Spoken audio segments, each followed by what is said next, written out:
Ito pong building na ito po hindi lang dahil sa Mayor Dem, hindi lang dahil kay Vice Mayor Dr. Sara Dilala. At lahat ng naupo, hindi lang din po kay Kapitan at mga konsehal. Yun po nagmula sa inyo. Nagmula sa inyo dahil binoto nyo kami.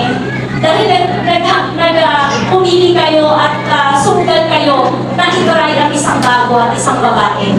Dahil po sa pagsugal at pagpili ninyo sa amin, doon na po nag-umpisa ang trabaho namin.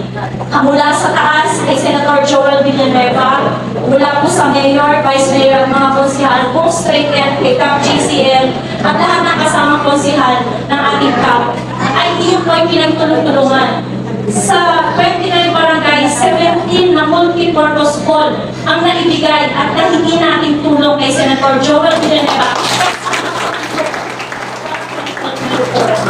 Yun po yun, ang credit at ang isang nagawa at ang pag-unlad ng isang bayan natin. Ang pag-unlad ng bayan ng Kalupit, hindi lang dahil sa mayor na nakaupo. Nag-umpisa po iyon sa inyong lahat. Kayo po ang nag-umpisa kung bakit may McDonald's, kung bakit magkakaroon ng Hakshan, kung bakit magkakaroon ng Padayan, at kung bakit din po namin natayo ang El Mercado de Kalupit.